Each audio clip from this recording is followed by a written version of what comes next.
Hello students, good morning. I am Pradeep from GHPS 11PS Raisinghnagar. हमारा chapter चल रहा था प्लानिंग, उसका लास्ट पॉइंट है टाइप्स ऑफ प्लान.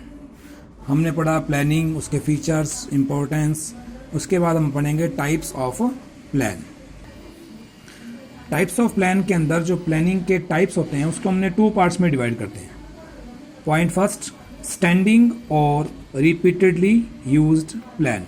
यानी ऐसे प्लान जो स्टैंड एक बार बना दिए वही बार बार रिपीट होता रहता है, उसको हम बोलते हैं स्टैंडिंग और repeatedly use plan. As their name indicate that these plans are formulated once and they are repeatedly use. यानी इस तरीके के प्लान जो है वो एक बार बनाए जाते हैं और बार बार उसको रिपीटेडली यूज किया जाता है. These plans continuously guide the managers. That is why it is said that a standing plan is a standing guide to recurring problems. यानी कि ऐसे प्लान जो हम एक बार बना दिए जाते हैं और वो हमारे जो टॉप लेवल या मिडिल लेवल के जो मैनेजर्स हैं उनको कंटिन्यूसली रेगुलरली उनको गाइड करते रहते हैं, कोई भी काम करते हैं तो वो स्टैंड बना रहता है, वो एक जगह पर स्टैंड रहते हैं, तो इसलिए इसका नाम रखा हमने स्टैंडिंग प्लान. इसको हम स्टैंडिंग गाइड भी बोलते हैं. इन प्लान्स के अंदर कौन कौन से काम को लिया जाता है? ऑब्जेक्टिव्स. अब जो भी काम शुरू करेंगे आप उसका ऑब्जेक्टिव डिसाइड कर लेंगे तो ये बार बार हमारा ऑब्जेक्ट जो है वो रिपीट होता जाएगा. भी हमारा ऑब्जेक्ट कभी भी चेंज नहीं होगा, उसी ऑब्जेक्ट को हमने पूरा करना है. उस ऑब्जेक्ट को पूरा करने के लिए हमारी स्ट्रेटजीज क्या रहेंगी, वो भी हमारी स्टैंडिंग रहेंगी. हमारे काम करने की हमारी कंपनी की पॉलिसीज़ क्या हैं कि क्रेडिट सेल करनी है या नहीं करनी है, या कैश सेल्स ही करनी है. अगर हमने क्रेडिट सेल्स करनी है तो उसमें क्या कंडीशंस होंगी, कितने दिन की क्रेडिट होगी, अगर उससे ऊपर होता है तो इंटरेस्ट रेट क्या होगी, और अगर हम कैश सेल्स करते हैं तो हम उनको डिस्काउंट क्या देंगे. तो डिफरेंट टाइप के पार्ट्स इस पॉलिसीज के अंदर आ जाते हैं. प्रोसीजर, किसी काम को करने का प्रोसीजर क्या होगा, steps.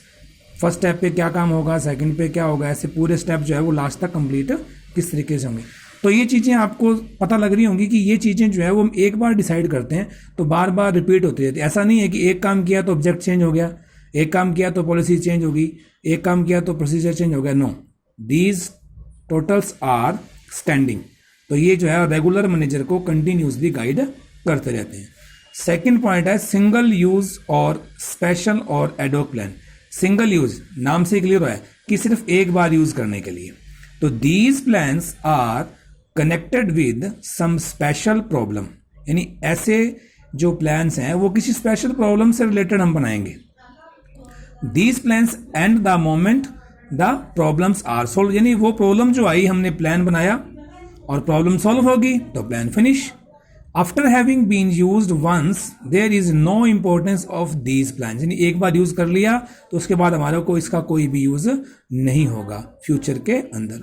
When ever they are needed they are recreated. अगर फिर जरूरत पड़ती है तो उसको दोबारा बनाया जाएगा, पहले वाले को नहीं लिया जाएगा. इसके 2 एग्जाम्पल हैं, बजट और प्रोग्राम. सपोज दैट कि हमने 2019-2020 के लिए बजट बनाया कि हमारे पास फंड बहुत ज़्यादा था. हमारे पास फंड, कैश इनफ्लो और कैश आउटफ्लो जो है उसके अकॉर्डिंग देखा कि हमारे पास फंड जो है उसकी कैपेसिटी अच्छी है तो हम क्रेडिट सेल्स की पॉलिसीज बना सकते थे. तो हमने बजट के अंदर जो है उसके अकॉर्डिंग ही हम उसके एक्सपेंसेस को दे देंगे. तो 2019-20 के अंदर हम बजट में कोई एक्सपेंसेस करने हैं, कोई न्यू मशीनरी लगानी है, उसके अकॉर्डिंग उस चीज़ के लिए पैसा दे सकते हैं. नेक्स्ट ईयर मान लो 2020-2021 के अगर मान लो फंड उतना अवेलेबल नहीं है जितना 2019-20 में था तो हमारे को उस रेशो को चेंज करना पड़ेगा. तो बजट चेंज हो जाएगा. जैसे आप सब जानते हैं कि बजट जो है वो ईयरली बनता है. एक असेसमेंट के ईयर के लिए बजट बना, ईयर खत्म तो नेक्स्ट ईयर न्यू बजट आएगा.